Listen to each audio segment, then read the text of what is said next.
Warning, this content is for entertainment and educational purposes only.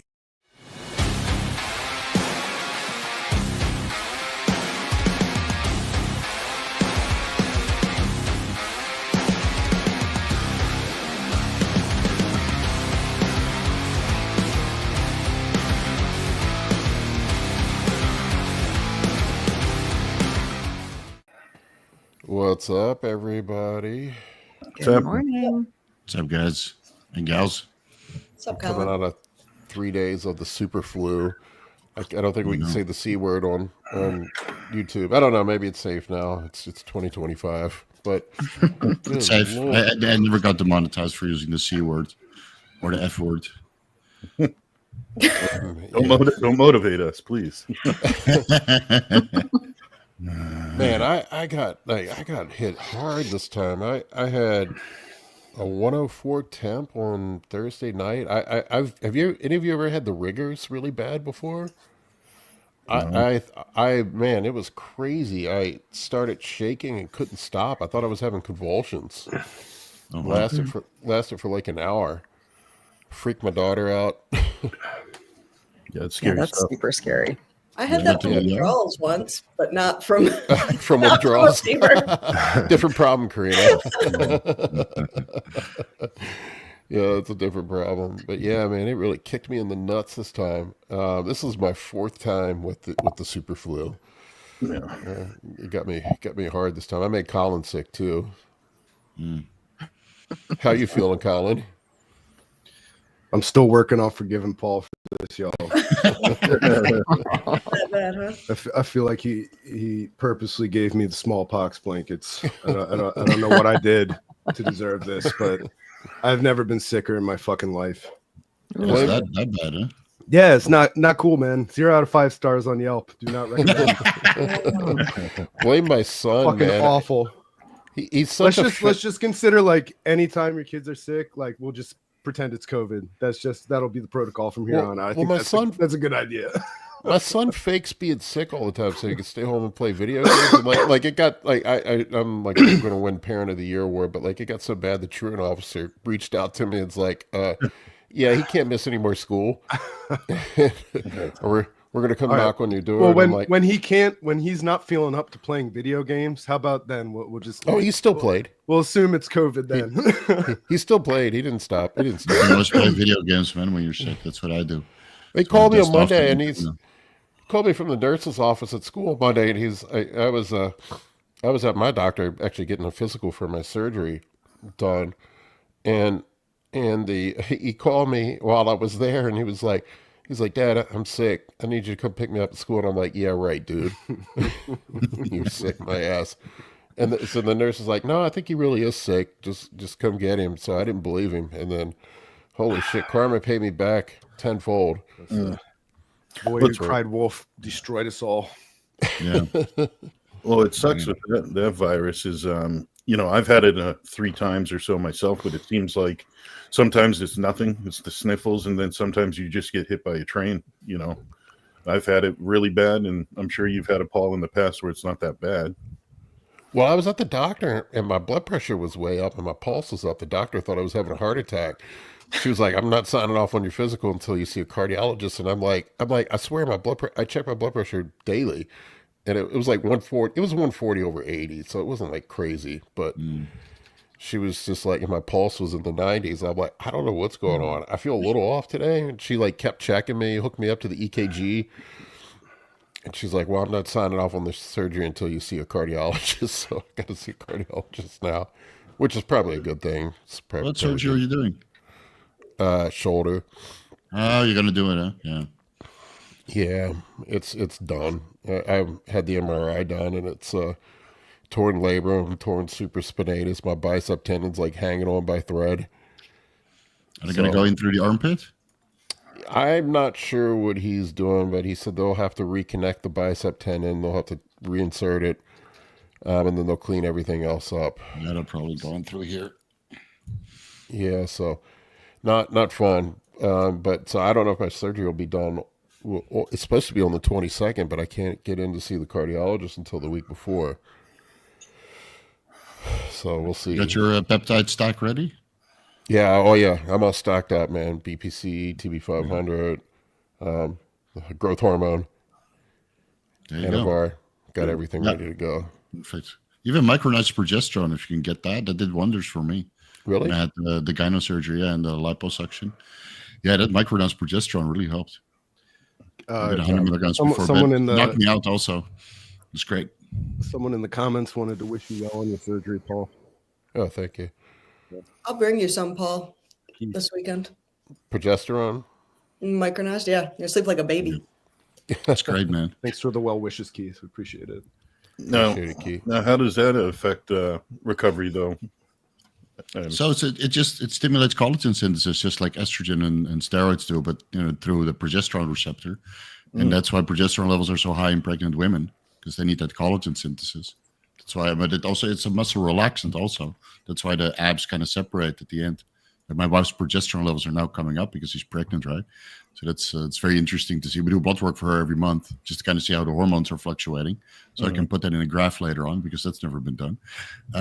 So it's pretty interesting. But I noticed that when you add in micronized progesterone for these healing protocols with the TB500, PPC, etc., that it just heals a lot better. And I use 300 milligrams a week, so you don't have to do like 400 milligrams before bed every night. It's that would be a bit much. I went down the rabbit hole researching collagen synthesis like 2 weeks ago. So yeah, I saw the list of things that they had for collagen synthesis. There was a bunch of weird drugs on there that increase collagen synthesis. Yeah. Silica helps as a building block for collagen synthesis. I didn't supplement that in though. I think the Anavar and the progesterone and the growth hormone. I think you're good. And basically, eat a bunch of pho. All that collagen. Yeah. Gnaw on those tendons. You can eat like 10 of those per day because that literally goes straight through you. And when you go to Vietnam, they have like a little bowl. It's like what they serve sake in Japan. That's how small it is. So it's like 2 bites and then the pho is gone. So you're starving when you're traveling through Vietnam all the time because that's the only food that's available. Slightly larger than the average Vietnamese person, Vigorous Steve. Yeah. Even then, I was skinny fat, man, when I was traveling. I lost all my gains. I want to go to Vietnam. I've heard it's a pretty fun place to visit. It's great. Yeah, it's great. You need 3 months, though, to see it all. Oh, that's easy. No problem. Yeah, it's quite your job. Yeah, I'm looking at the list that I pulled up. One that surprised me that was on there was retin A. I didn't know that it increased collagen synthesis. That's wild. Retinol, vitamin A. Yeah. Beef liver is so good. Then there's TGF beta, transforming growth factor beta. I haven't seen that in any of the peptide places. No, that's something that's released from something. I don't think you can stimulate that. Yeah, I always wondered, if you got the whole idea of trying to aid and help yourself with building collagen after surgery, should you be starting some of this protocol early because it takes time for collagen synthesis to build up? Like it's not like you start day one. It takes a few weeks for the process of collagen synthesis to start to tack on, if that makes sense. Maybe. I never really researched if there's a delayed response. So I started all my stuff afterwards, after the surgery. And I talked to Dr. Dean. He started his like 10 days later to get the normal inflammatory response, but he did like a hair transplant. So maybe he went down a different rabbit hole for research. Mm-hmm. So he wanted that natural inflammation to occur for the follicles to kind of settle in. And then he started his TB500, et cetera, a little bit later on. I just, from one day to the next, I came out of surgery, and then the same night I was pitting myself all over the place just to speed it up. I was talking to my surgeon about it. It was hilarious because he recognized me from your podcast, Steve. He's like, I think I saw you on Vigorous Steve and maybe Dr. Mike. Hey, get that influencer discount, baby. And he's like, Vigorous Steve's got really interesting information, and so he's open-minded about it. He told me just to be careful because he said too much collagen synthesis could lead to scar tissue build up. Yeah, so he just. I got one here. So I had the liposuction went in from here, then I did the lower chest, right? His heels up nicely, but then I had a keloid here. So now I'm running nattokinase and serrapeptase and that kind of stuff. And I do almost daily the massage gun. And now it's kind of tight, but now we're talking 3 months later after the surgery.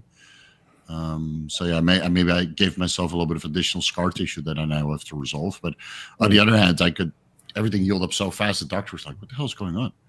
Yeah. You know, the way it was when I had my knee done. The doctor was asking me questions. This guy seems to be more open-minded. He's just like he works with professional athletes, so I'm sure he knows the deal. Yeah. There's too bad there's no scientific evidence in humans for BPC and TB500 and that kind of stuff. GHK copper also very limited. Mm-hmm. Yeah, I mean, I told him about it, and he's like, "Yeah, it will help." And he didn't seem to be, like most doctors will just blow that off. It was funny when I went in. If he watches me, then he's open-minded. You know? It was hilarious when I went in for my physical. I'm with a new general practitioner now this week. She asked me if I took any steroids, and I'm always hesitant asking that, but I'm trying to focus on health this year. I'm just running TRT, and I have been, and she asked me which ones I've taken, and I'm like, all of them? And she's like, what do you mean all of them? And I'm like all of them? She's like, how much? And I'm like, a lot. She's like, what's a lot? She's like 200-300 milligrams of testosterone. I'm like, oh no. No. Like no, that for 10 people. No, like 2,000-3,000 milligrams. Yeah. Paul forgets he's a professional athlete. You could say you just whip out your pro card. Did you see this? I don't know. Qualifies me to take this shit, Make sure all you whip out is your pro card. Yeah. I forget about it sometimes. Yeah, it's an accomplishment, man. Whip it out. Yeah. I'm debating whether I want to compete again. So part of me is like, I'm enjoying the TRT life and not following a structured diet. I mean, you don't get too fat in the off season, right? I'm losing weight right now. I'm down to like 240. You'll get bit by the bug at some point. You'll want to. Yeah, this is the lightest I've been in a long time. I have shit. I mean, I've been up as high as 300 before, but this is shit. This is the lightest I've been in, I don't know, half a decade. Yeah, keep it there, man. Except outside of me, like super doable. Super depleted for contest. I'd say my body fat's probably around 10% right now, if I were to guess. But my strength, like Colin lives with me. I haven't lost a damn. Even with my shoulder beat up, I'm still strong as fuck right now. Yeah, I mean, you back off the weight on some of the stuff just because your shoulder's fucked, but like that, or we do different exercises here and there. You're still strong as fuck. Can verify. Yeah, you'll probably be back in the gym 2 or 3 weeks later.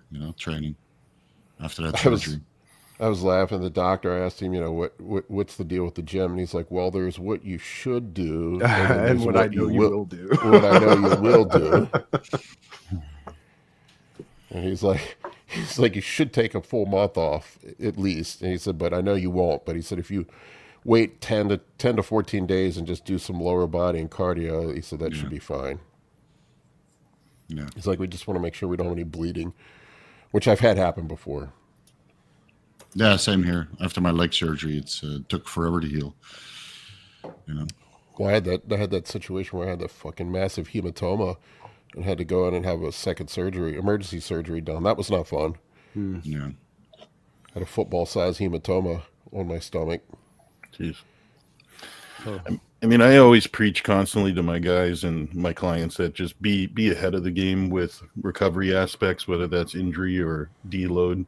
You don't want to be halfway through a scenario and regretting your decision, so I guess my advice to Paul is just, give it the time needed. You'll be in the gym before you know it, I love working with young guys, like guys that haven't been hurt, and they ask me about, and they get hurt for the first time and they freak out. They're like they think their bodybuilding career is over. And I'm like, dude, this is just part of being in battle, man.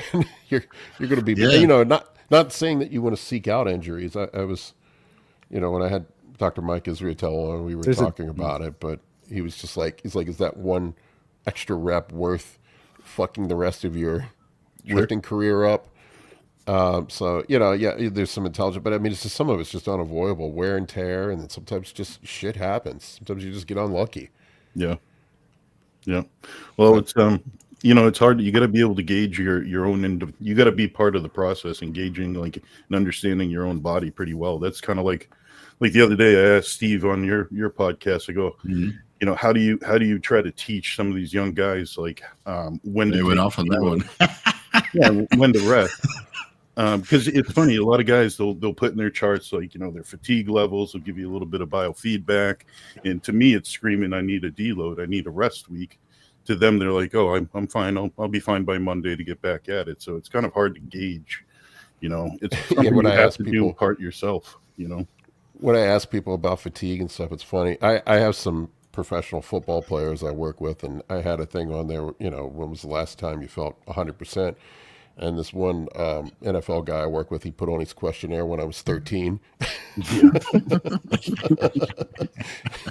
I'm like, all right, yeah, that's fair.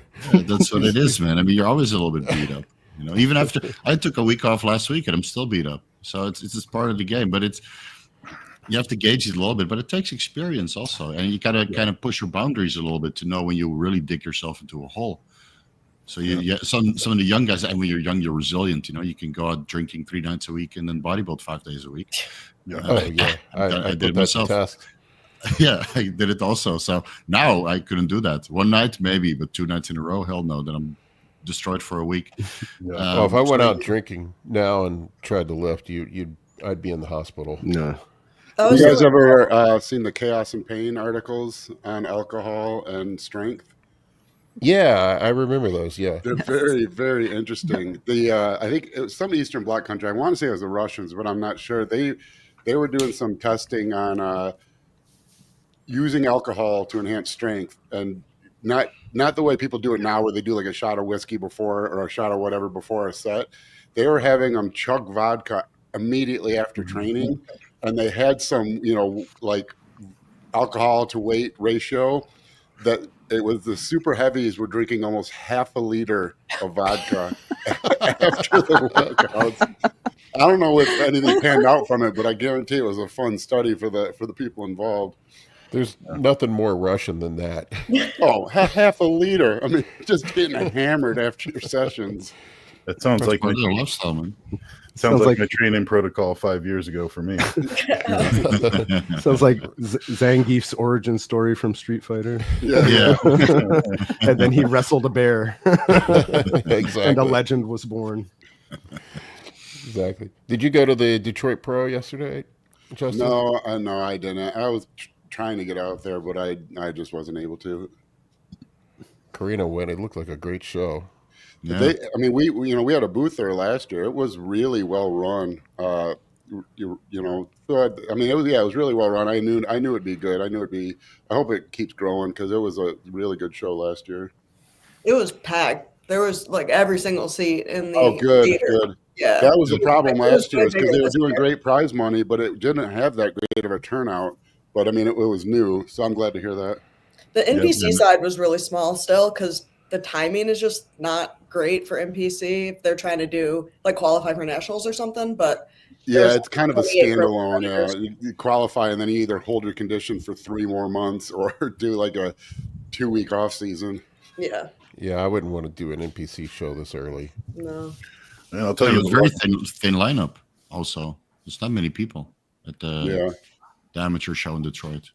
Pro Yeah, show was I had packed. my guy won. I had a guy won one of the classic or one of the physique classes as an NPC, but it didn't look like a very big show.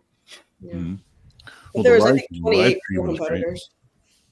Oh, Wow. Well, Amy showed me the wellness competitors. There were all Oh. 2 of them. Fit model. Fit models, Sorry, there Oh, were yeah, 2 yeah. of them. Yeah.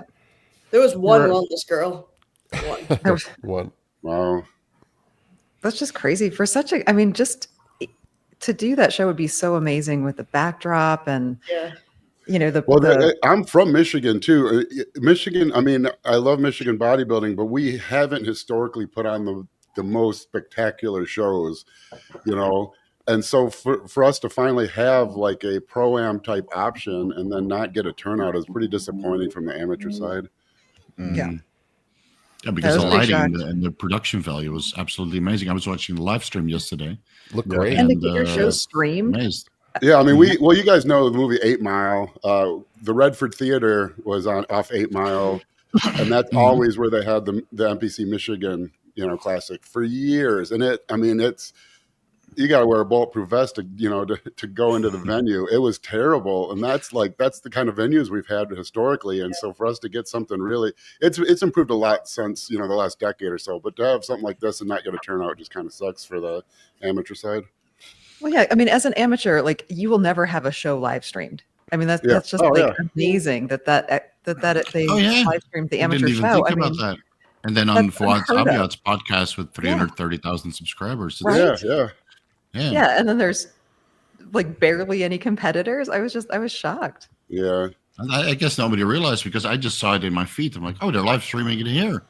I was just looking for a live stream. I didn't somewhere. know that ahead of time. I probably would have tried to, talk to some of my clients into doing that show rather than other shows if I would have known that. I think if I had known, I would have flown out for it. Year. What's that? Green? I think they're going to move it next year, move it later in the year, try to get more competitors. Well, the other interesting thing, I wonder how many, like on the amateur side, I know the overall physique winner, men's physique, was from Russia, I think. And so I don't even know, like, I'm not even sure how many U.S., because, I'm sure there's a lot of people from Canada, from Windsor that came over to compete. So it was really poor turnout, especially for the Michigan amateurs. And it's weird because it's only a month after the Arnold, and the Arnold Classic Amateur was pretty stacked. Yeah, and that's just 4 hours down the road. I mean, not just, but it's just down the highway there. What's up, Ryan? What's up, guys?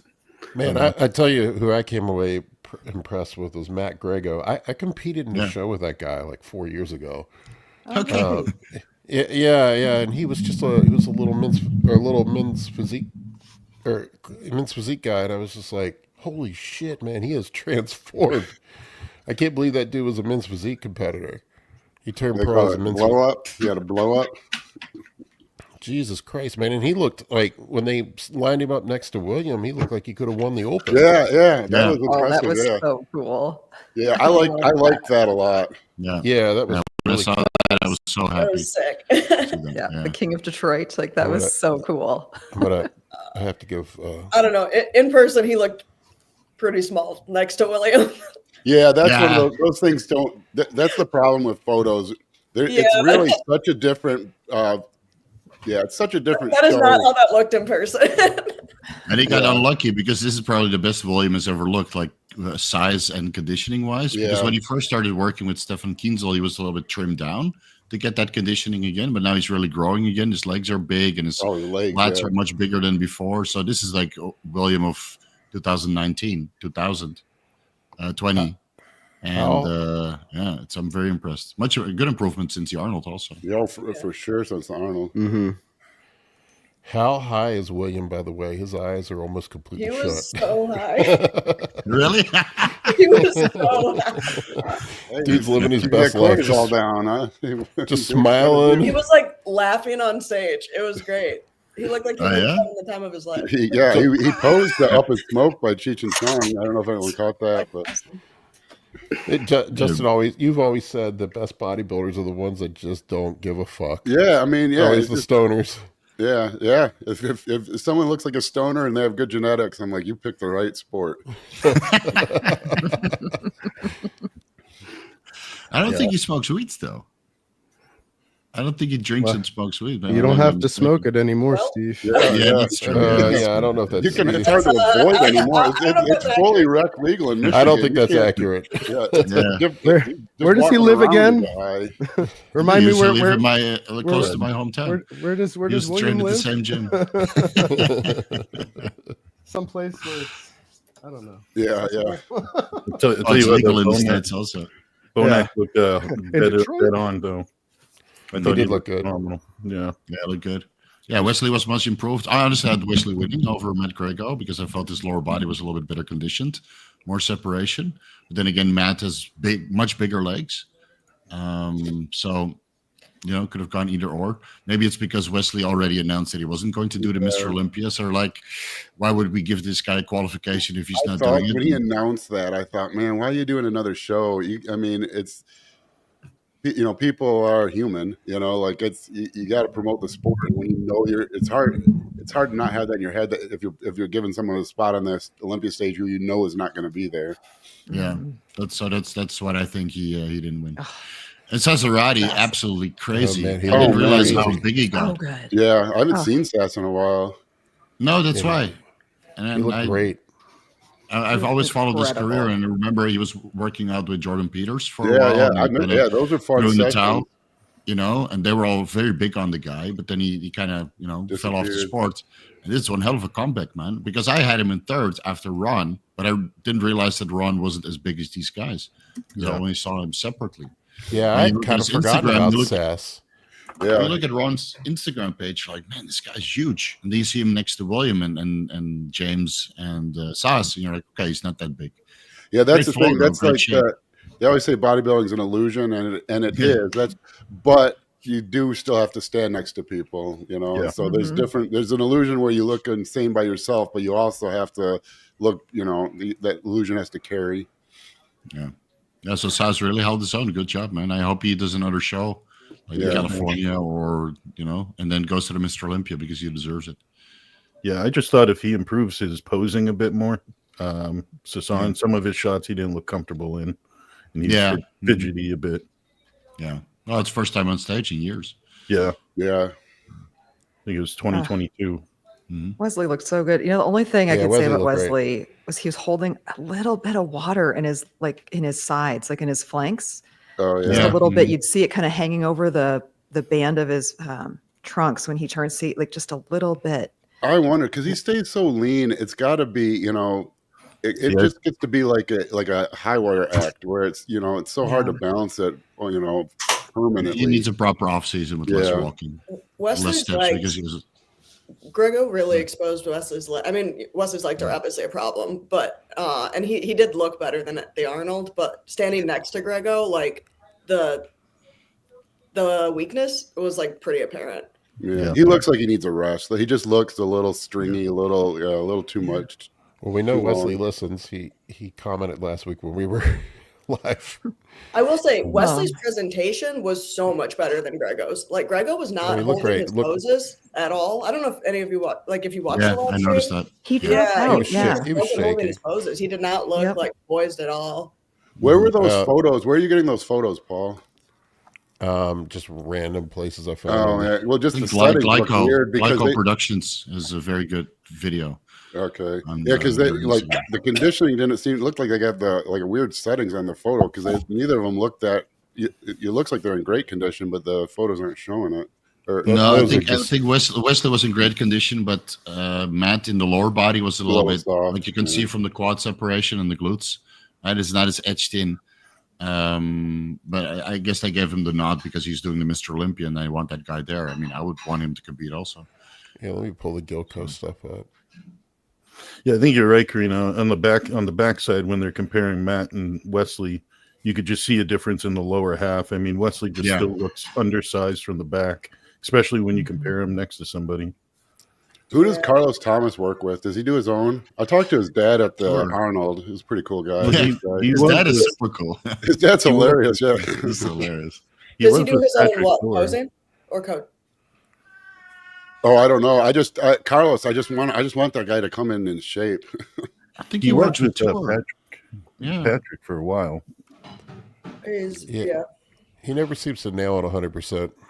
Yeah, and Yeah, I'm not asking like I'm saying it's a coach's thing. It's a lot, you know.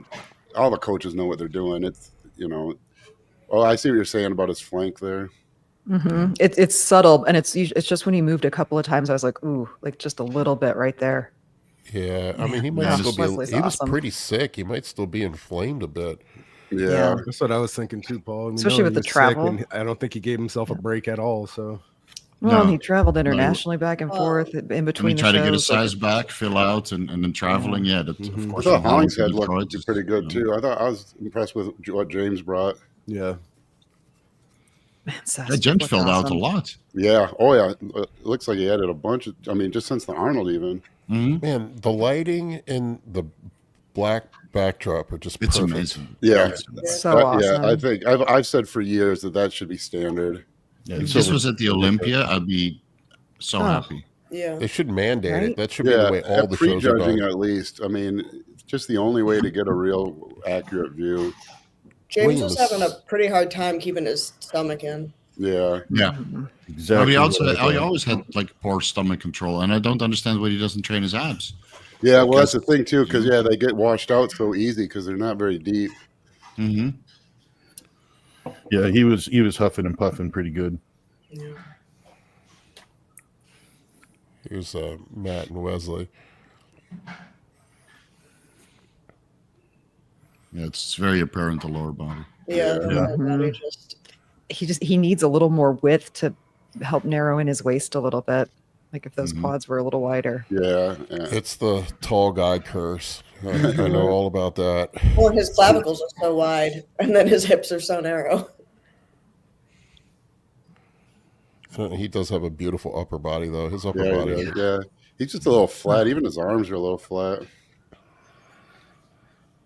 And he diets on like 4,000 calories or something. I know. It's just, I think Wesley needs a good break, and then just do a 1 year off season. Gets a little bit sloppy, put on a little bit of body fat, get those legs really big, and. Well, that's the thing. He stays so lean. I mean, the guy could add 15 pounds of body fat and still be lean. You can imagine the type of off season you can have if you have that kind of wiggle room. I mean, from what I understood, from what he told me last year, I don't know if that was the case this year. He was like 9-10 pounds under the cap. Yeah, he's still about 4 pounds under, or at least last time I spoke to him. So. Yeah. So he's got some room. And Matt must be like, just like squeezing in barely. Yeah, I wonder. He's got that aceto magic, the aceto special. What I'll dock down for 2 weeks straight. Yeah, T3 every third day. It works, man. Well, unless you're like, what's his name, Patrick Moore, who started complaining last time. Yeah, I would just love to see him harder. It looks like he's tried to over diurese. Wasn't quite ready. Tried to pull too much water, and he's so round. Yeah, he's a cartoon. I think Carlos can just not eat for 3 days and suck in. Yeah. Look at that. How easy to flatten out? No What's food flat? for 3 days. Flat, this guy would never. Oh yeah, he's still round. Yeah, he's probably one of those guys you could just murder with the diet and he wouldn't flatten out. Yeah, look at his glutes, man. Those are not good. Brad Davis. I don't know if you guys remember Brad Davis. I worked with him like in the mid to like 2005, 2006 ish. That guy would not flatten out. He had incredible genetics for roundness, but you could pretty much starve him, and he still want to get lean, and he just never flatten out. Oh, Carlos did not work with P Tour for this show. No, but I think he was with the Arnold, and then I know he dropped him. I don't know who he got picked up with. Yeah, maybe he did his own thing. No, he was working with somebody for this show, but he didn't work with P Tour. Spill the beans. I don't know that he would want me to. I'll let him put it out there. I think a lot of these guys don't listen to their coaches at the end of the year. That's what we talked about yesterday, Dave. Yeah, that's the thing. You always you work with a client, but you're not working with a robot, and so Yes, he to the comments. Yes, he worked with Patrick for the Arnold. He did not work with Patrick for this show. Right. Yeah, I think a lot of these guys also gets information on YouTube. It works for some guys. Yeah, I think a lot of these guys just panic and then try to do too much. Like I've heard some of these dudes like freak out about the scale. Yeah, the scale has ruined more physiques than anything else in the sport. I think pretty much every one of us would have been a better bodybuilder if the weight scale was never, because all the scale measures is water retention, really, and any short-term time frame. That's all it's measuring. Yeah. Even if you're even growing incredibly fast, you're adding 10, maybe 15 pounds a year. I can change 10 pounds in a day just from water without batting an eye. Yeah. Yeah. Well, it's true. A lot of guys get way too caught up in the scale. I mean, the check-ins you get from guys, it's like the one thing they freak out about from week to week to week is the scale. Oh, man, yeah. Well, the word you can almost derail an entire career if you are really trying to add size, you need to add size, and you do a contest and you're not lean enough, you almost can just fuck yourself for years after that, because then the next show, if you don't show, like, people, if they don't see their weight going up from show to show, they think they're not growing. And so, if you were 10 pounds out of shape, with 10 pounds, is not like 10 pounds is not a crazy amount of, you still look pretty close to in shape when you got 10 pounds of fat to lose, And so if you have that 10 pounds and, you're trying, and you only added 8 pounds of muscle this year, you go into the next show and you don't weigh anymore, it's just, it creates like a snowball effect where show after show after show, guys are scared to come in lighter than the previous show. And I think a lot of guys are just not realistic with themselves, so they didn't take the right pictures. Yeah, that's why Paul did it right. We completely we destroyed him that first show, so we had no choice but to weigh more every show after that. Yeah. Inspired strategy. I almost, and that's sort of the tact honestly I take with my clients. I try to, like, anytime I get anybody new on that, suck them all the way down. I try to get all the. Sorry, Colin. There's a joke. Well, that's smart, because that's the hard part. Get the conditioning out of the way. Once you get truly in shape, you can do it show after show. But that first time is brutal, and if you get that out of the way, the first show, even if you're stringy or flat, it really sets you up for years after that. Let's get the fat off first. I mean, that's always nothing else matters. That's why I say it doesn't matter. You're not no one. There's like 10 guys on earth who can win the show on size, and they're all doing the Olympia. You're not going to be competing against them. You're not winning a show by freaky mass. Your chance of winning is conditioning. If you're not going to step on stage in shape, don't even do the show, because it doesn't matter. Your size doesn't matter. Your weight, none of that matters unless you're in shape. If you're in shape, great. Being bigger is even better, but don't matter if you're not in shape. It's a lot of work, a lot of dieting, all that work. That means, Justin? Throw it away, yeah. It means 3 entries per show instead of 25. That's how many people are in shape nowadays. Yeah. It's like 10% of the shows in shape. Yeah. Well, I could totally agree, because that's the same scenario with myself in my first shows ever. If I didn't go psycho in the head and think I need to get leaner, and push myself further, I probably wouldn't be set up right now, a couple of years down the road, as well as I have, because I don't have any big troublesome spots. Like, you see guys that don't get lean completely once in their life, and they always have the same troublesome fat deposits.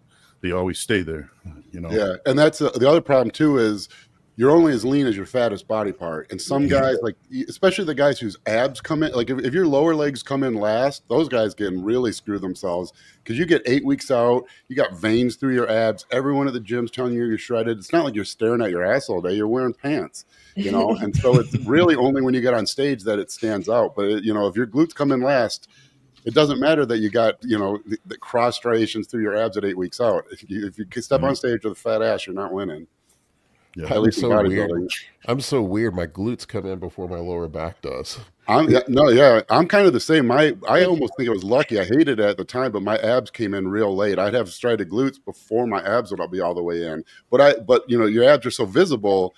I couldn't trick myself. I couldn't look, my glutes are in. It doesn't matter if I got a gut, But you can, if your legs come in last, you can kind of trick yourself into thinking you're ready when you're not.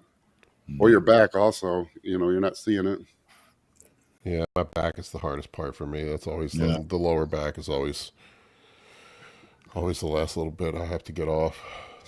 I'm yourself 6 extra, which is not what you want as a female. Like, I don't need striated glutes. I want abs, but my abs are like the last thing to come in.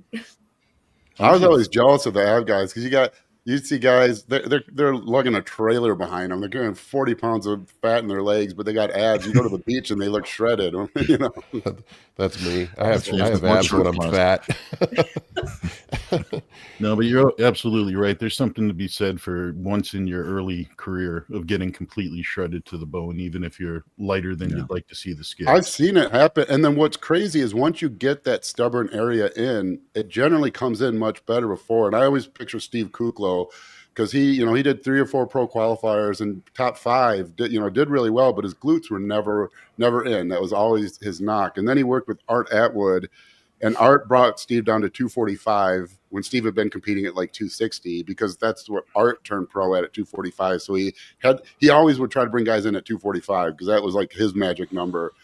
Well, Steve did the worst he ever did when he worked with Art. He took like 15th that year, but he was shredded. His glutes ran.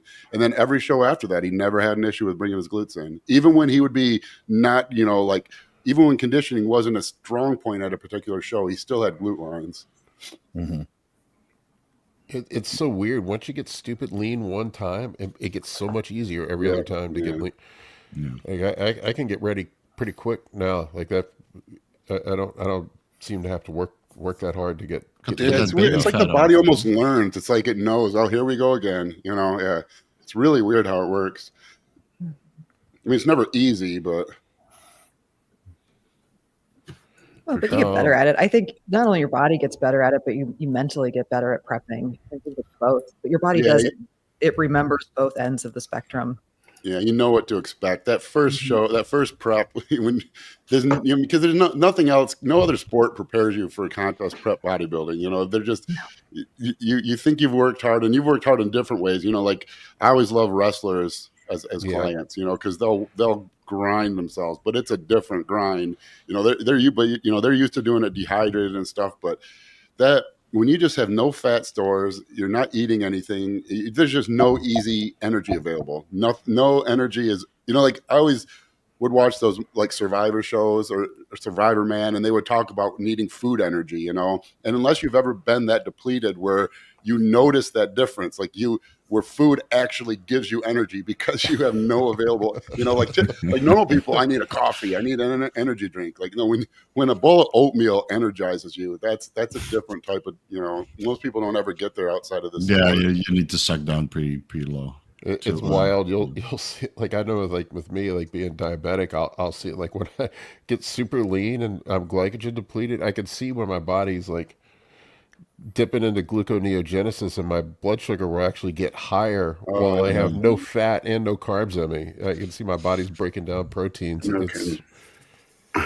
I could feel like I could tell, because the glycolysis pathway is much easier to get energy from. I could always kind of tell when I'd be so depleted on that, and I was really fat was like my only real source of ATP, and it would be like I'd go through this like valley before I get a little bit of energy. Like you do some activity, there's no glycogen, and you're just like dead. But then finally, your body starts pulling some ATP from fat stores. Yeah, it's a weird feeling. Yeah, it's definitely an uncomfortable feeling. I guess it's confirmed now. We were speculating last week. Derek's doing the Pittsburgh. That's awesome. Yeah, that's gonna be. I don't want to go. Yeah, I kind of want to go too, but we almost had a booth. The booth prices were because they haven't traditionally had an expo, but I guess they're doing one this year, so they were trying to get sponsors, and the booth prices were really pretty competitive. But it was too close to the Arnold. We hadn't prepared for it, so. I wonder how many people will actually show up for the expo at the Pittsburgh Pro. It's Pittsburgh. No, but the prices were, but the prices were good enough. It was like, man, you can get in, kind of get a spot, see how it's set up, and then, you're better prepared for the next year if it does, grow and take off. But I think they're trying to turn it into something like a show with a proper expo. Yeah, I think they used to do that All-Star Olympia lineup there, right, as a guest posing. Yeah, and I think they realized, like, why don't we turn this into a pro show? Yeah. And get all the All-Star lineup, which they now basically have. Yep. Have an All-Star lineup, so that's going to be very interesting to watch. The IFBB is headquartered in Pittsburgh, right? I think. Yeah. I think so. Yeah, Mannion runs that town. Yeah. Yeah, they're giving them only. It's basically if you don't show up, then you're not placing. Yeah. Well, I think they're giving a good draw to the athletes with a good amount of money too. I mean, it's going to be something they're going to want to compete. I think the winner gets $100K. So much money in bodybuilding now; it's amazing. Yeah, $500,000 at the Arnold, $600K at the Mr. Olympia, 200,000 at the Dubai show. It's insane. Yeah, all you needed was Arnold to press the Olympia on prize money, and then just create a little war. Yeah, good. Any of you guys high on good Vito compared to you got Derek, Martin, Nick, but I hear a lot of people thinking that he might break the top 3 good Vito. I'm not as high on him as everyone else. Always he's another one like Carlos that always looks great on social media, and then something happens when he gets on stage. I don't know what the deal is. Yeah, the quality isn't there, but the size is there definitely. It seems that the refinement is. I mean, he's a freak. Yeah, social Would be a good social lineup, media though. posts, because I mean, I can add 15 structure on an Instagram post and look pretty deep. You know what I mean? Like it doesn't take much. That whoever set up that the software there for Instagram on photos. Lightroom, yeah. I use it all the time. Yeah. I mean, he looks like he's. I mean, we looked at him last week. It looks like he's made some massive improvements since last year. Yes. I mean, dude's a fucking freak. That's for sure. We'll see how he looks on stage, though. His progress pics, though, I got to pull those up again. They're worth looking at again. Those are crazy, man. I'm gonna pull these up. I think he's a good example of another pro that if they get their posing really in line, it's just going to make a big difference in his placing by his presentation. These are over the years. His quads are insane. Yeah, that's crazy how much. If you see what he looks like now in the latest posing update, it's That's not crazy. He's working with a Cito, right? Yeah. Yeah. That's 8 weeks out, right? Yeah, That photo. Aceto gets gas peeled, that's for sure. Mm-hmm. He's got beautiful symmetry. Like, he really does. Yeah, and his waist gets nice and tight and small. Mhm. Like, but just deep separation between muscles. I mean, you can't. You're just born with that. Yeah. Oh yeah. Even his 2018 pictures. I mean, he had it. Those quads.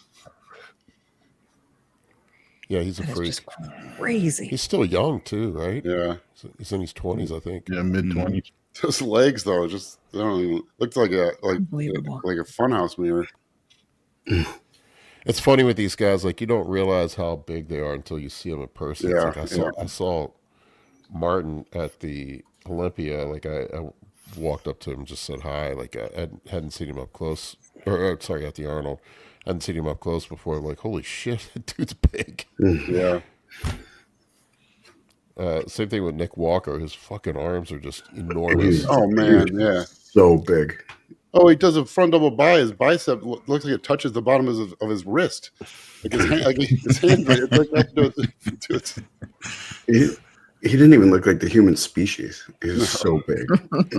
Nick cracks me up. Whenever he's in public, he always looks like he doesn't want to be there. Yeah, he looked like he was a caged animal, and people were just staring at him. Yeah, I saw him. It was not this year, but last year I saw him at the Arnold. He was kind of like hiding back in the corner at a booth. Yeah. And to be fair, the Arnold's a lot. I want to crawl behind a booth too. It is a lot. And I'm like, Nick, you look like you don't want to be here. And he goes, I fucking hate this shit. Yeah. It's a great time in the sport as far as how much money's in it. But, it was nice in the old days where you just got a Weeder contract and you didn't have to interact. You just, you didn't have to do all that. You do now. And, it's such an individual, personal sport. It probably does kind of lead to, a lot of people into it that aren't outgoing or that type of people person, Well, you better learn it, man, especially if you're at that caliber with 10 sponsors, because I mean the sponsors it's a people-driven sport, right? So if you're not interacting with your fans properly, then nobody's going to use your code, and then your value to one of these sponsors diminishes. So you better be approachable, and otherwise, you can really screw yourself, because if you think about it as an athlete, Hostel had Nick for a little bit, right? Mm-hmm. Yeah. Okay, so Hostel signs Nick. In month 1, every single fan of Nick is now a fan of Hostel and is probably at least on the website. If Nick doesn't sign for month 2, those people don't disappear. They don't forget who Hostel is, And so as the athlete, if you aren't personable, what value is it as a company to keep you? Because they get 90% of their value from you as far as exposure that first month. Mm-hmm. Yeah. So, I mean, you really, as an athlete, you really have to be personable, or you're going to struggle to hold sponsors, because they get most of what they need out of you on day one. Just all the graphics, all the promotion. And that's why most of these influencers are killing it with their affiliate sales. Yeah, because they make $50,000 to $100,000 a month. Just affiliate commissions, not the sales is like 5 times higher. My niece is a TikTok influencer. She just goes to college. I mean, doesn't do, post some workout stuff, some get ready stuff. She makes like $300 to $500 a post. Yeah. I need to get on that affiliate train. Well, you got a few from them now, right? I mean, it pays the bills. Yeah, I'll tell you I'm that. working on it. I've just been doing this basically keep for talking free. about peptides, and you'll see those affiliate sales. Yeah. The peptide, that peptide world, they are awesome though. I don't think I've ever bought a peptide. Just they'll hand, because that's the way they grow, And so if you're a coach and they know that you might recommend a good product to people, it's crazy. I wish the steroid world was like that. I wish people were throwing that at me, but it's the peptides. You can do that also. Yeah. I used to refer that also. I used to give pros free stuff just to recommend people. Yeah. That's what I'm saying. As a coach, I've always been, hey, you got, if your clients use this product, no. Well, here, let me give you a couple samples. If you like it, just refer it. Yeah, sure. Ryan was sponsoring people. I did. Yeah, I mean, I got sponsored for most of the stuff. Yeah. Which is weird, so you get everything for free. Yeah. So that's when I couldn't afford it, I had to buy it. When I can't afford it, I don't have to. No, you don't need it. Make enough money to afford it that you get it all for free. See, do you need more? So no, my steroid cabinet's overflowing. Stop standing. Yeah, can't take anymore.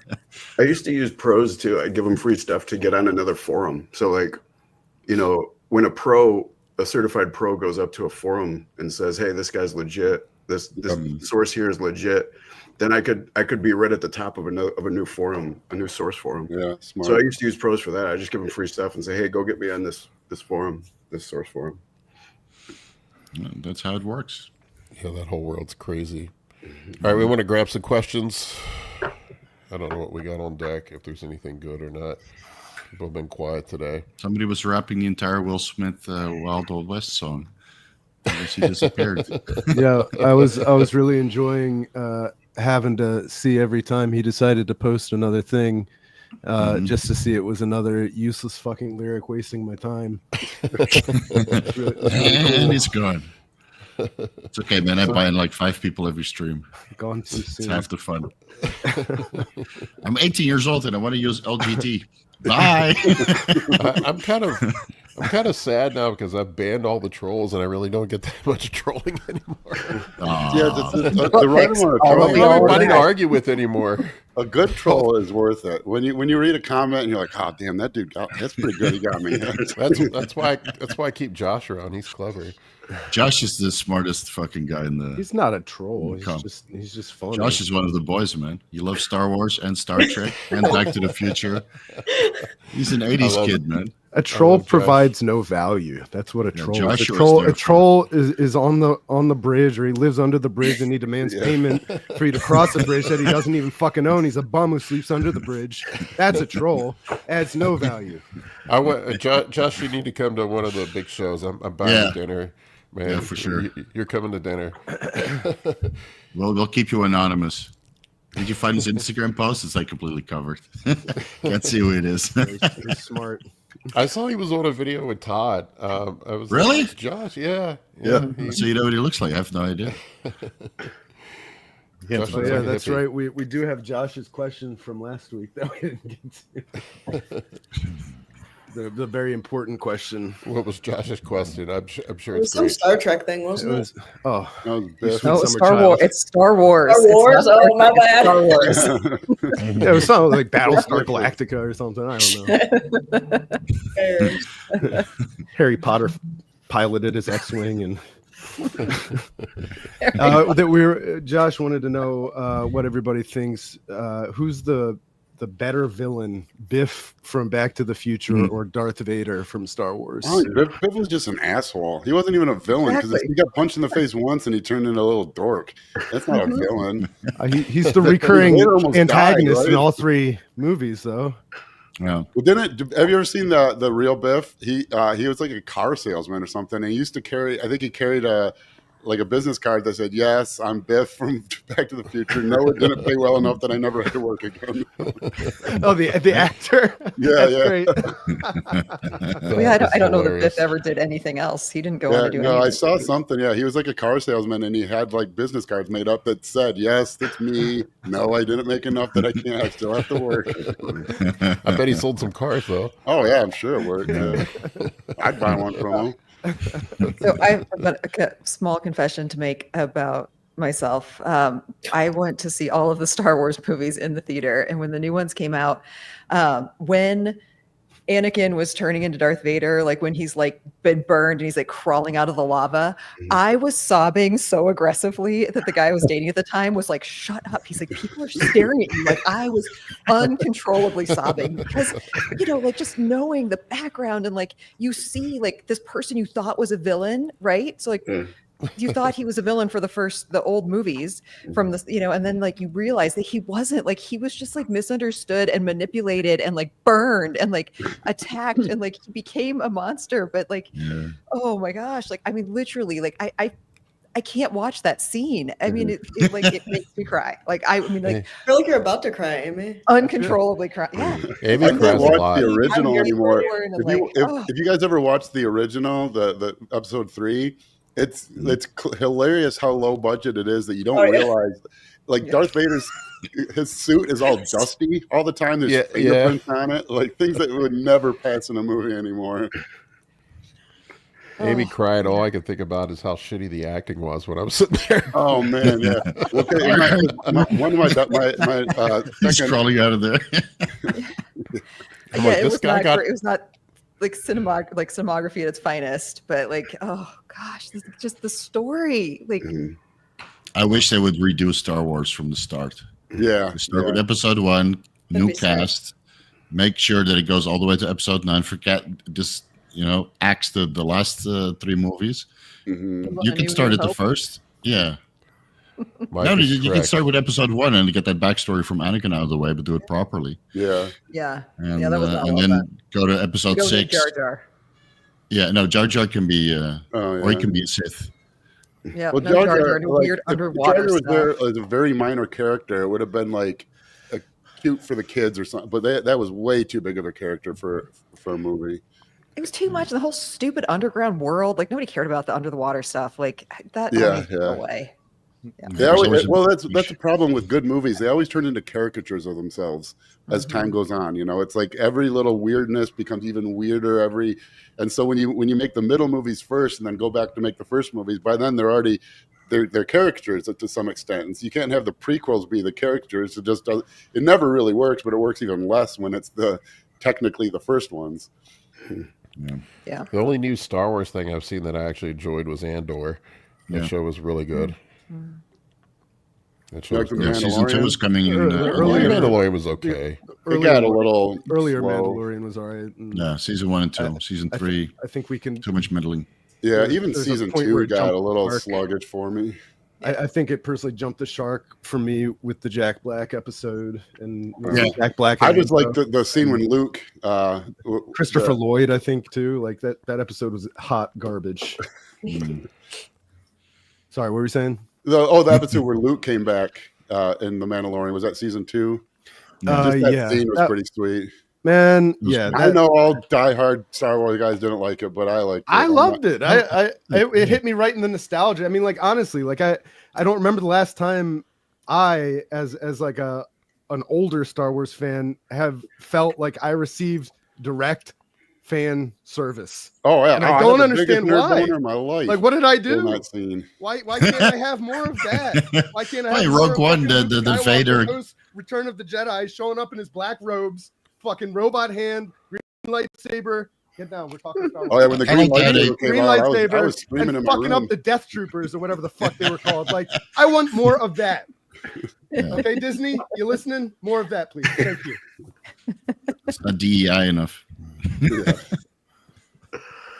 Well, I'm curious what's going to happen with Disney because that what's her name, the head, that Catherine chick, she's gone now, right? Not quite yet, but as I understand, she's begun the process of leaving. I don't know. my faith in the franchise. Yeah, they got is a lot shaken. of work I to come don't back trust from. them to handle it with the respect and reverence I feel it deserves. But There are rumors out there that they're trying to sell it. they So sure what? don't know what the fuck to do with it. That's No, how no. it seems. So it wouldn't be the I wish worst. I had thing in the $5 world. billion laying around so I could buy the property. I know exactly who needs to run it. What if we all pool our? What if we all pool? Yeah, let's get. I'm still like 900 million short. Joel, come help us buy Star Wars, Joel. From the Star Wars fan-based production company. Stores funded. They're crowdfunded. I think if Star Wars Theory, like Nietos, one of the bigger Star Wars channels, if he starts a GoFundMe, he could probably get $5 billion together. I mean, it's a lot of. That's a lot of money, but He would be able to get it together. I'm sure of it. Then it really needs to be up for purchase. And just give it to the fans, man. Make it public property and canonize all the legend stuff again. Well, the fan remakes, some of those are pretty good. Hello. They're very good. Some guys work on it for a decade and then release it for free on YouTube. You're like, whoa. Like these animations of X-Fighters and stuff. It's amazing. All right, what do we got up next here? We got our nerd flags flying high now. All right. Well, now that we got the important question out of the way, right? Dion Ricardo's channel, he says he has been hearing more about mitochondria overspin due to too much SLP. SLU. PP. Yeah. Haven't heard that. I have not heard that either. Well, that's the word. But a lot of guys, they go with the animal models, and the animal models are in milligrams, when in reality, most of us recommend micrograms. So if you stick with 250 to maybe 1,000 micrograms per day, in combination with some other mitochondrial optimization tools, then I think that's enough. But then you read the animal models and like, I need 100 milligrams. No, you don't. You don't need to take that much. So maybe that's where I would wonder what a mitochondrial overspin looks like. It's probably radiating ATP to the point you turn into the Red Hulk. I'm not sure. Just start melting. Well, I definitely learned I've experimented with the dose of SLU, kind of on the high end. And I've noticed when I was using injectable SLU and I got past like once I got up to 1 milligram, a day of injectable and you're getting pretty much full effects, I started getting my body to get a little bit like overheated feeling. So I was kind of worried about like the thermic uncoupling kind of aspect of it and just too much oxidative stress. So like if you don't notice, it's noticeable. A lot of guys say, I don't feel much on SLU, which is fine. Like, as long as you're seeing the results in the fat loss and the energy output. Sure. You do take it. So they almost feel almost like a fever type, like heat, or like where you got the chills, but your skin's hot, or it's kind of like DMP, I would assume. Just kind of like I'm sitting there, like a chill cold. Like I'm sweating, but I'm kind of like kind of flu-like to a point. Yeah, like you're releasing body heat too quick, so even you're hot, but it's evaporating so quick that you kind of feel cold. Yeah, I mean, I've never messed with any thermic uncouplers, but I'd imagine it's pretty much the same feeling from the description of them. So what I'm trying to say is like you should notice if you're taking far too much. If you're getting that response, you probably need to have a little bit backing down, in my opinion. Yeah, and it works way better if you combine it with methylene blue and MOTC than if you run it solo. Yeah. Some people are complaining I didn't do anything, but that's why we recommend the stack. I get that. I get that at 500. I'm like half of Dave's size, but I get that at 500 micrograms. And for me, it feels like hot flashes, like you would experience a hot flash. Yeah. Is that what MOTC or just solo? No, this is SLU. Just what? Yeah. No. I had MOTC in place at the time. Yeah, I just finished the deep dive on that, so that will be dropping in a week or so. Awesome. It's all zero human studies also. Only animal models. So some dubious extrapolations taking place, but it's a good deep dive nonetheless. It will be about 40 minutes or something. Yeah. I found myself settling in about 200 micrograms injectable in the morning for my fasted cardio, because now I'll just do all my growth hormone at night, make it easy in the morning for fasted cardio, have a little SLU injection. And then, but 200 micrograms, plenty. I mean, I noticed the second I start sweating, I start definitely pushing out, burning some fat, and it's all I need. Sorry, I didn't mean But you're to right, brought that Steve. up. I hear people talking about 20 milligram tabs and using really high amounts, and you don't really know what this stuff's doing yet. We don't have a whole lot of research on it on the negative aspect, so be careful. All right, what do we got up next here? Let's see what we got for questions coming up next. We have Dubster Buster. Hey, people, would there be any reason to do injectable glutathione if cortisol, C-reactive protein, and liver markers are in range already? It's good for your skin, man. Yes, cellular health. Yeah, I mean, there's only so many things you can take. It just, it gets Speak to be for yourself. Yeah, but no, I mean, there's nothing wrong with it, but it's just one of those things where it's like, God, how much of a pincushion do I want to be? Yeah, and glutathione is not fun to inject. Well, it is painful. You can also help with, immune strength. So trying to keep staying, not getting sick as easily from training, overtraining, or built up fatigue. So, but ask yourself, what am I trying to get out of using the glutathione? If you're trying to keep your cortisol and C-reactive protein levels in line and they're fine, then there's no need for it, in my opinion. It's a good general antioxidant. But if you take N-acetylcysteine, then it's probably enough to increase your glutathione production already. I mean, I still take glutathione 2 times a week after leg day. It just feels that it helps with recovery. It's a lot of oxidative stress, obviously, from leg day. Man, I hadn't used glutathione in a long time, so I had some sitting aside. I took it while I had COVID. It felt like somebody shooting me with a flamethrower. Yeah. So That injectable stuff is painful. gonorrhea. Holy shit, that stuff is painful. Yeah. I tried just random off topic. I tried to test no Ester for the first time. Fuck that shit. Is it the oil based or the yeah, it's oil based, but still it was The water stuff used to be rough. the suspension was freaking you don't even get through shake up half the the crystal. shot and you're feeling I had half the shot done and I could feel my arm starting to radiate down. Yeah. The suspension used to get caught in the syringe if you didn't. You had to use a big syringe. Used to shake it up. Yeah. Put Yeah, air to in keep it. the They put more shake pressure the- in the bottle. Yeah. Shake the needle as well and keep shaking it. Then you inject it and press it down. Then every time it would still get stuck. So you have to aspirate and inject a little bit more. Aspirate, inject a little bit more. And then after a while, you got like quarter mil left. You're like, fuck this. Throw it away, squirt it in your mouth, and go to the gym.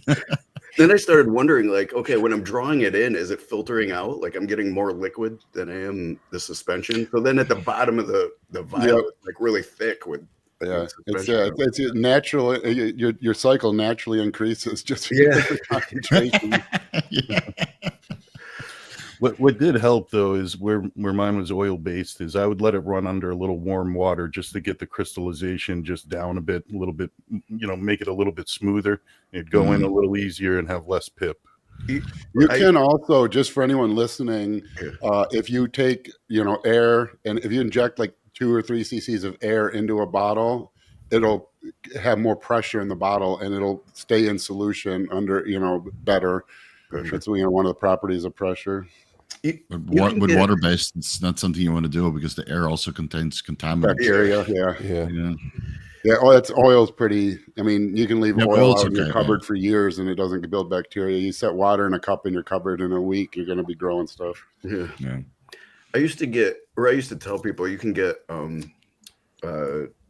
am I thinking?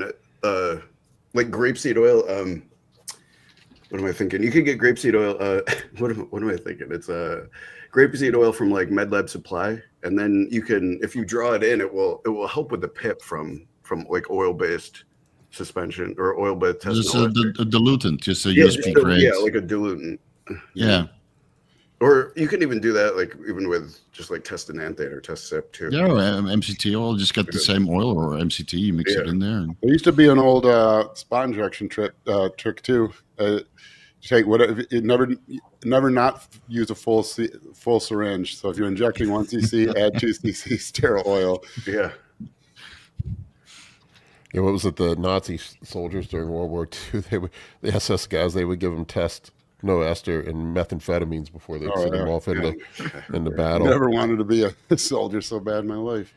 Wait, we get this for free? All we got to do is not die? Justin's doing lunges into battle. It's leg day.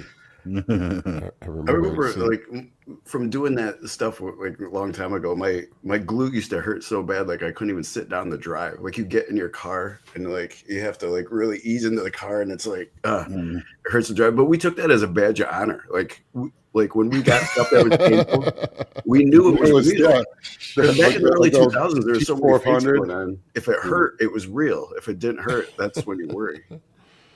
That's true. Yeah. Well, that was why. Remember when that super high dose test fad was happening, like in 2004, 2005? Guys are trying to do like T700. Yeah. Oh my God. It was so painful. It's just you're just shoving crystals under your skin. Yeah, that was the bro days when everybody, like you weren't making progress if your blood pressure wasn't 150 over 100. Yeah. That was just part of the gig.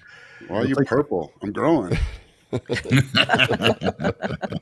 like the guys that use like 600 EQ, Boldenone 600 or 400. It's like, I don't know, that shit. Well, because Boldenone's not always, but sometimes the raw would be a liquid, like a syrup. Yeah. And so you could just inject the syrup if you wanted. Yeah. All right, what do we got up next? I don't know if I'm pronouncing this right. Gamboni, Law. Great podcast. Any thoughts on the upper limit of cardio before it affects muscle loss? Can extra compensate for extra cardio if you enjoy cardio and weight training? I don't know what that second sentence means. I want to speak on this because this has been like a personal pet peeve of mine for years. No one goes on stage in shape. Everyone is worried about doing too much cardio and losing muscle, and they go through prep after prep, never win a show, and are fat on stage time and time and time again. So two things. One, that's not your worry. Get shredded, and then next show maybe worry about not losing muscle in the process. But you're going to go on stage fat, and you're not going to win. So what's the point of doing prep anyways? And two, the truth is exercise builds muscle. Cardio is just much, much, much worse at it than weight training.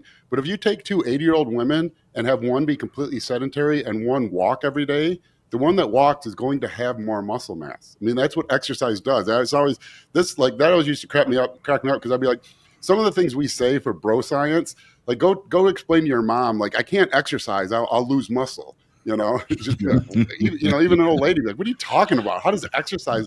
It's like you lose glycogen in your legs when you do cardio because whatever muscle is working, you burn glycogen from that muscle. And so if you're doing a lot of cardio every day, you're going to be chronically glycogen depleted in your legs, and it'll look like they're losing muscle. But there's an old study on that was done on special forces. I think it was Rangers, but they did to test muscle loss, and it was like during one of their, not like Bud's week, but whatever their week of that is. Mm-hmm. And they were testing them, and even an extreme calorie deprivation and, very, very intense exercise, almost no sleep for day after day after day, none of them showed any actual loss of contractile tissue until about 5% body fat. Mm. There was a lot of loss of size and muscle volume, but, if you took and found the actual protein structures, they did not start depleting until very low body fat, So like none of that is even a worry until so by the time that becomes a worry, you're lean enough to win a show, and then you can worry about it. But until then, don't worry about it. Interesting. A lot of it's just glycogen depletion. I remember seeing the studies on cardio. It's like a curve, if I recall correctly. It's somewhere. It seems to be like optimal range is like 30 to 60 minutes, 45 minutes. Mm-hmm. It seems like after 45 minutes, fat burning starts to dip off a bit, but I don't know. Like if I have to do more than, I don't know how you do it, Justin, but like with my clients, I don't like them doing more than 45 minutes in a session. Well, I don't like cardio anyways. It's just, it's so much easier to pull calories from the diet than burn calories. Like 1,000 steps only burns like 30 to 40 calories. A short female might only burn 25 calories for 1,000 steps. That's a lot of walking for a couple of calories. So it's just You haven't seen Karina and Amy walk, clearly. I burned so many calories from my speed walking. I mean, you need the extra boost, but like getting 500 calories a day from cardio takes a lot of work. Yeah. Pulling 500 calories is not easy, but yeah, I don't like. I'm with Paul. I mean, I try to set an upper limit. I'll push guys on cardio if needed, but I would prefer to do less than more if possible. Yeah. I mean, But I would more. also tell people not to worry about muscle loss if you have to do more, because the muscle doesn't matter unless you're in shape. Well, I think you can look at it this way too. I mean, if your concern is muscle loss, don't allow your cardio output to affect your training ultimately towards the end of the day as well. But the other thing is there's a other side of the spectrum where some amount of cardio, whether it's in a growth phase or in a fat loss phase, does help facilitate your nutrient uptake. It does help a little bit with your digestion. So there is a right application for it. But there's too much of anything can be negative for sure. But I think you just got to apply it to your own scenario and kind of step back and zoom out and say, what am I trying to do with cardio in fat loss here? Muscle loss. Like, how am I looking at this? To go back to just bro science and observation, you can look around, and if you go to the gym and see every like no muscle up and coming guy who's trying to get big, they're always scared to death of doing cardio. If you follow a pro bodybuilder around, they do cardio quite a bit year round, almost always in the off season too. So it's always like the little guys won't do cardio, because they think it's going to eat up all their muscle. Then the really fucking massive guys are doing cardio, and none of the little guys stop and think like, I always use Ronnie Coleman as example, and he's not the best example because he was playing with a different set of tools than we were. But in Cost of Redemption, when he does the 800-pound squat, like 2 hours later, he's in his home gym doing the step mill. Yeah, on leg day in the off season. And I wouldn't. It's not like I would recommend that, but like he didn't have small quads. He didn't lose a lot of muscle because of it. I'm pretty sure Ronnie could have mowed lawns a bit whatever he wanted.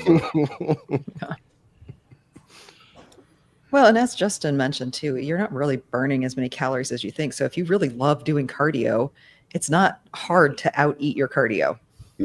Like adding in, if you're just like, I just love the feeling of cardio, or I need it for the release or whatever, you're going to burn an extra 300 calories. Well, there you go. Like throw a banana in your post-workout shake.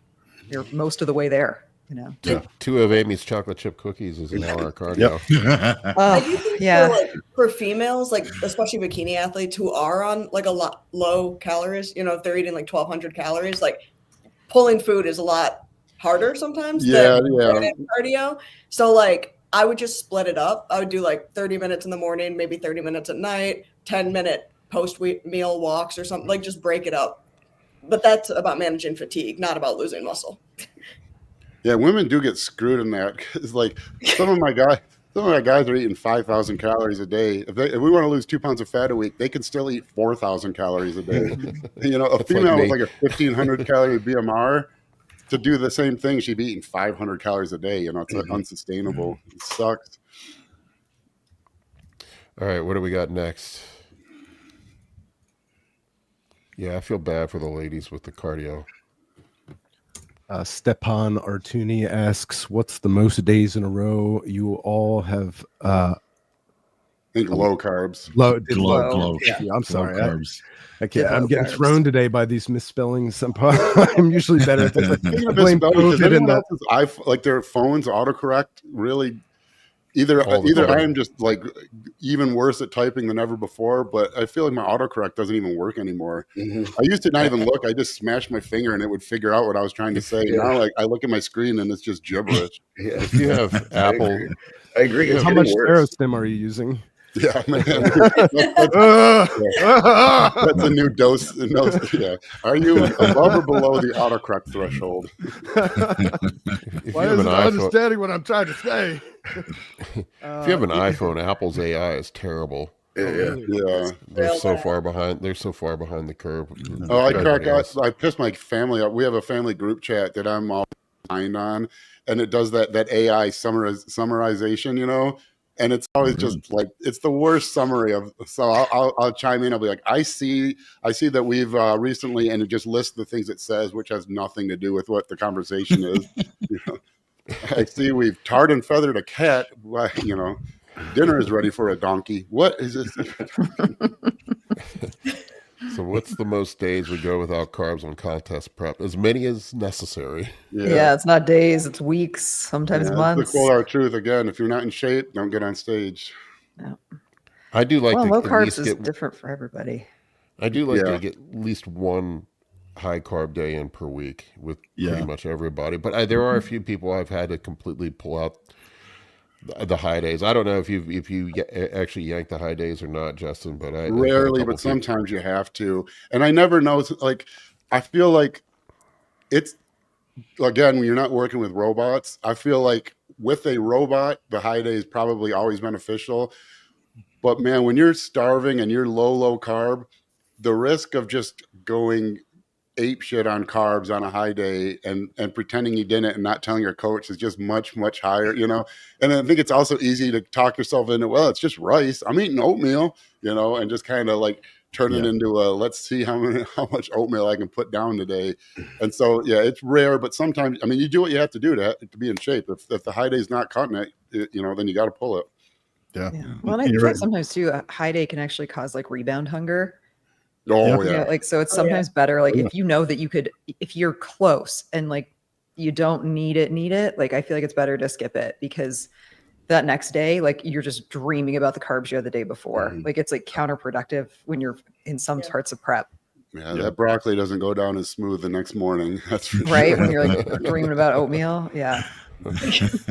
I think there's for Retatrutide.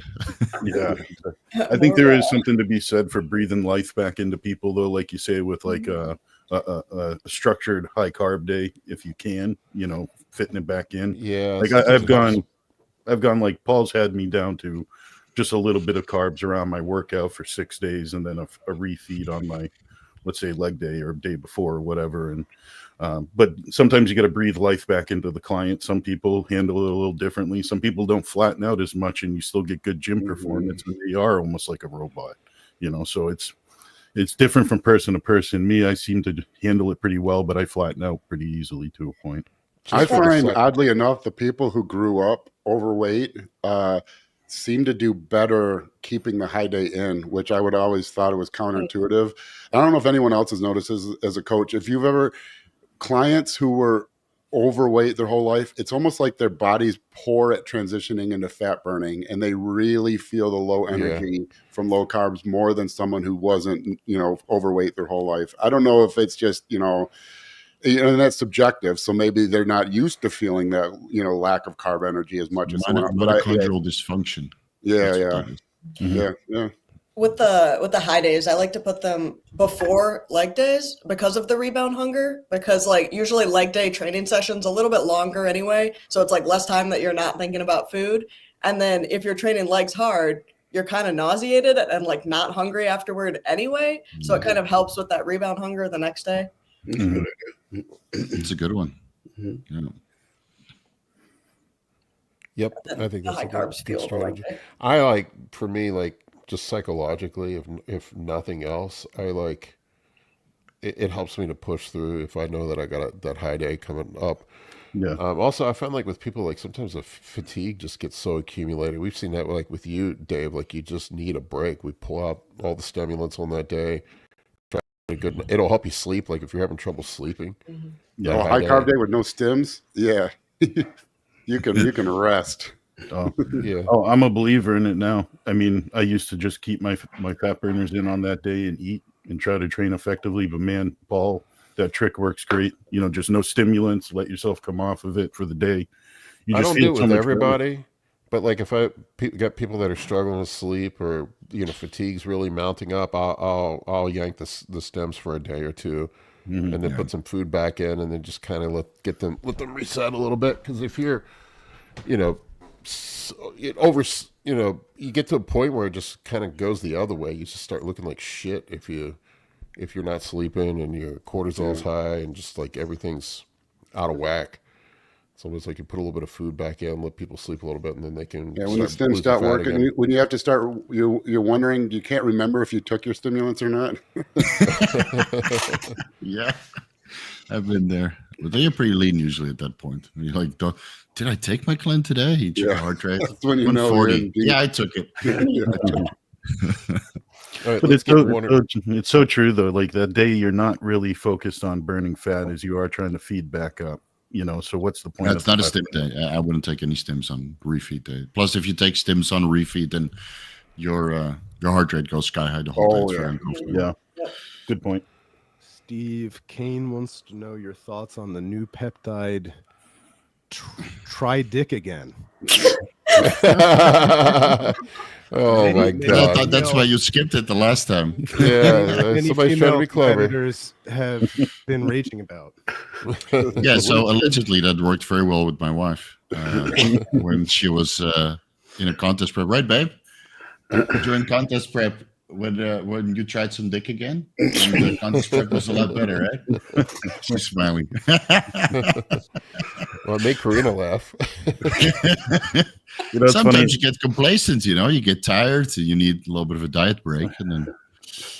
I read that like 5 times, and until you said it out loud, Well, now I'm waiting. We talked about trolls earlier. Now I can't wait to see what kind of wordsmith we have in the comment section now. Again, this is not a troll. Trydikagin adds value. Yeah. This It is artistry. Fills you up, Colin. It does. All right? Especially if This you're is trying what to I wanna coach your see more wife of. and you yell at her for Okay. eating too much Dairy Queen all the time. Great cardio. I'm so slow on the uptake today. I did not get that one when I saw it in the comments. I'm just like, man, I've I never saw heard of it that. come on the screen. I'm like, oh, and then you removed it, so it's like, okay, he caught onto it. He doesn't want to. Yeah, I did I was taking- for a second. Oh, Paul exited the chat. He kicked himself off again. Yeah, Yeah, He- I he know. he was that offended. I think again up there as long as Yeah. possible. Yeah. He got really offended. I was legit getting ready to ask Ryan and Steve about this new GLP I've never heard of. Yeah, no. Sounds exciting. This is a coach's yeah. special. It can be Coaching exciting. special. Hard Sorry, to swallow. Yeah. Sorry, my internet. Better to inject. Difficult All right, to I'm swallow. done. I'm Well done, Kane. Well done. A lot of jokes there, Kate. Yeah, good stuff.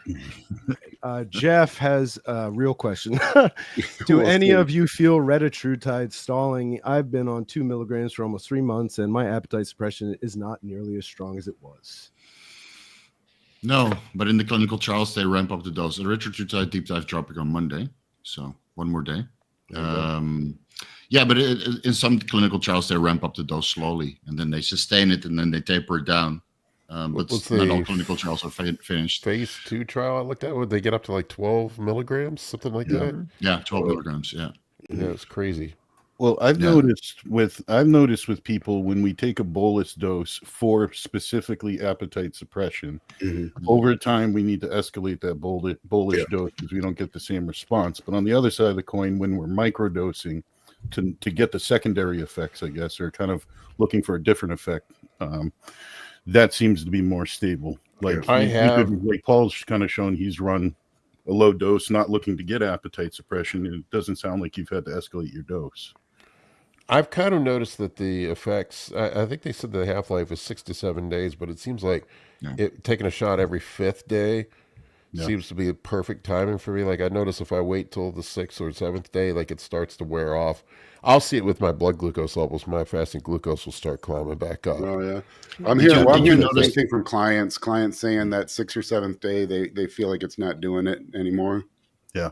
I microdose at 0.5 milligram, 1 milligram 3 times a week. That's what I concluded in the deep dive also. Yeah, I'm running. This is better than microdoses because when you read through the clinical trials and all the side effects, it all happens at the higher dosages. And pancreatitis and thyroid cancer and those kinds of problematic issues that happen with exenatide, liraglutide, and semaglutide, that's all at higher dosages at these once weekly administrations. So I think microdosages is the way to go. It's similar with TRT, right? You do 1 shot for 12 weeks from the Vito. What do you think is going to happen? 4 grams or 1 gram of testosterone right away for 12 weeks. It's better just to microdose it. So this seems common with most GLPs, not just specific to Retatrutide. It seems like, semaglutide and Trydikagin, they all seem to lose their effect where doses are escalating over time.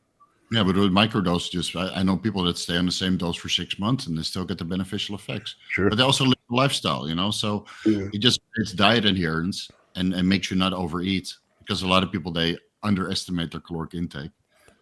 Just ketchup, and then half a tube is gone in a day. It's a lot of extra calories. It's a lot of high fructose corn syrup, baby, and it all adds up.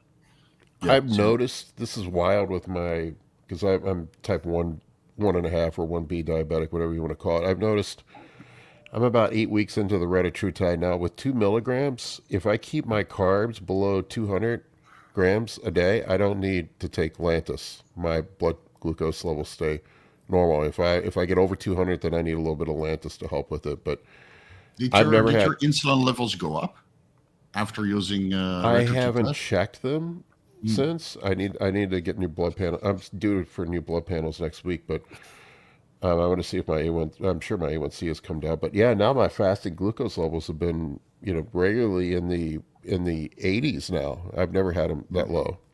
Nice. So people with obesity, what I understand from the studies that are available, because most of them are behind the paywall, you can't access them, not even through if you have the right credentials.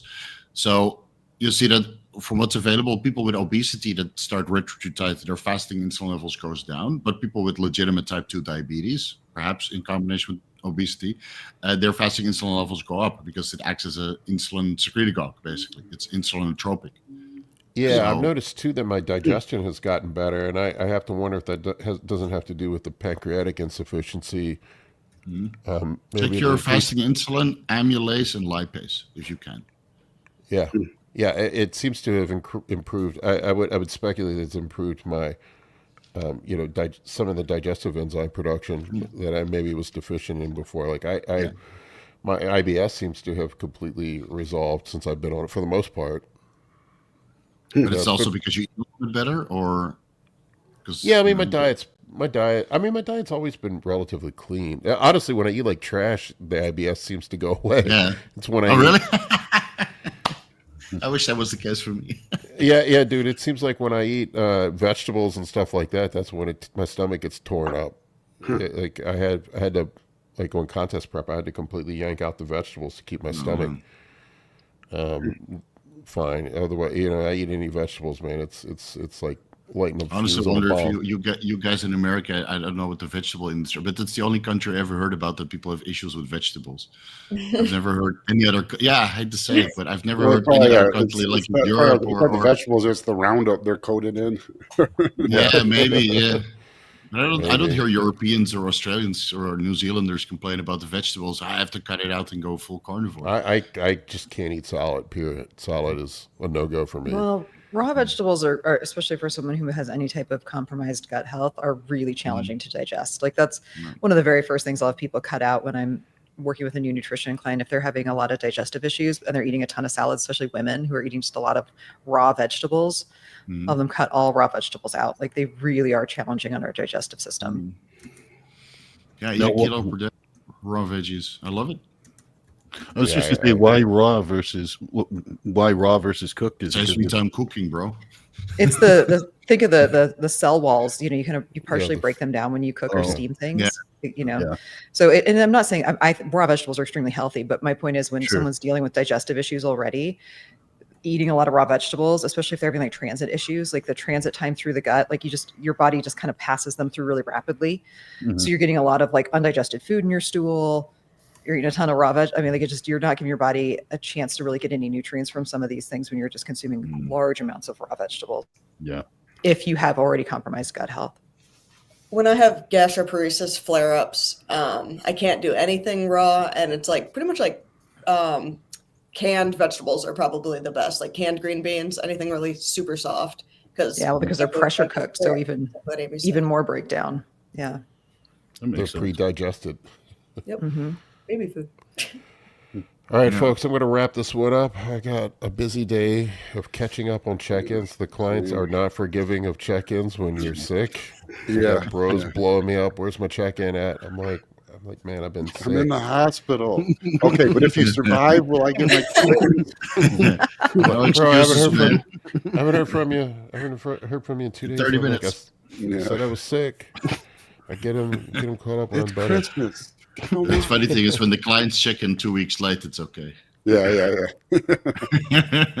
Then they're mad at you. Like, why didn't you remind me? Yeah. I was doing Just some be done. check-ins yesterday while I still had a fever, and I'm looking at some of the ones I did. I'm like, oh man, I probably should not have done those. There was high on NyQuil, and like guys Those reach are out the to me, best, like, especially if you're in a bad mood and you feel like shit. That's when you're the best coach. Just shut up and starve. Goddammit. You're not in shape yet. guys were like, did you read my entire check-in? I'm looking back, I'm like, oh, I don't think I did. No, I saw the pics. You're still fat. I don't need to read anymore.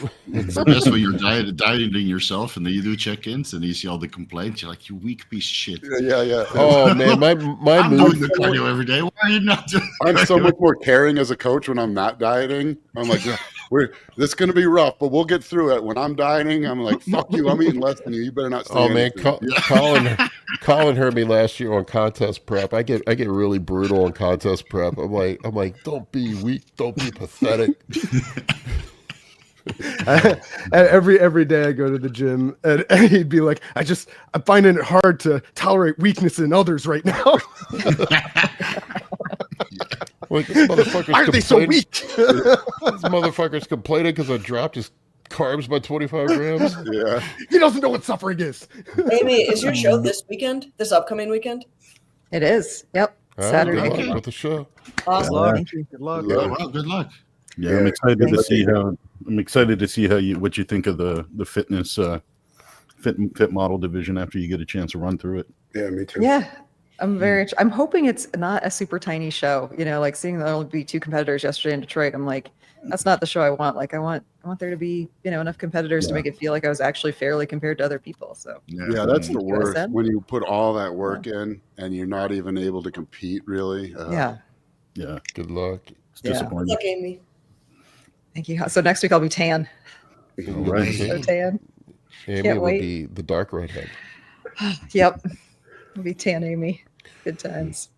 All right, folks, we're going to wrap up. Hopefully, Amy will come back with a win next week, and we'll see it next weekend. We appreciate each and every one of you. Thank you, folks. Take care. Yeah, everyone. See See you. you guys.